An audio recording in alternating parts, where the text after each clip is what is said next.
ప్రతీక్ జైన్ పై జరిగిన దాడిని మంత్రి కోమటిరెడ్డి తీవ్రంగా ఖండించారు. ఒక ఐఏఎస్ అధికారిపై దాడి చేయడం సిగ్గుచేటని అన్నారు.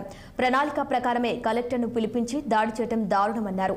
కాళేశ్వరం, మల్లన్న సాగర్, కొండపోచమ్మ ప్రాజెక్టులకు భూసేకరణ జరిగినప్పుడు ప్రజలకు ఇబ్బంది కలిగితే ప్రభుత్వాన్ని బతిమాలాడారు తప్ప ఏ రోజు దాడికి పాల్పడలేదన్నారు.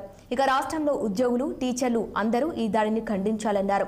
ఈ ఘటన వెనుక ఎంత పెద్దవారున్నా క్షమించేదే లేదని మండిపడ్డారు. కేంద్ర క్యాబినెట్ మినిస్టర్ ఏకంగా కిషన్ రెడ్డి గారు అంత పెద్ద పోర్ట్ఫోలియో ఉన్నాడు. 8 మంది ఎంపీలు ఉండి అసలు పత్తి గురించే మాట్లాడతలేరు. ఎంతసేపు మూసి క్లీనింగ్ చేస్తే పోయి దాన్ని అడ్డుకుంటాం అని కిషన్ రెడ్డి గారు, బండి సంజయ్ గారు ఆయనతో మాట్లాడతాం. అది కేంద్ర మంత్రులు, కేంద్రంలో ప్రభుత్వం ఉన్నది. 8 మంది ఎంపీలు గెలిపించిండ్రు.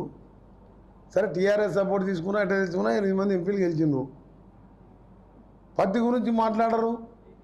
కనీసం మద్దతు ధర తేమ శాతం 17 కంటే ఎక్కువ తీసుకోవాలి, 30 ఉన్నా తీసుకోవాలి, అకాల వర్షాలు పడ్డాయని చెప్పి దాని మీద మాట్లాడరు.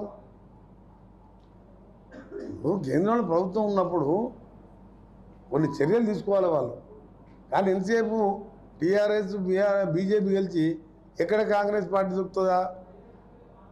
అక్కడ ప్రజాపాయ సేకరణ తర్వాత రైతులు వద్దంటే అక్కడ ఫ్యాక్టరీ పెట్టరు. దాన్ని కలెక్టర్ మీద అటాక్ చేస్తారా? ఎక్కడ చూస్తలేదు. విచిత్రం ఫస్ట్ టైం చూస్తున్నాం.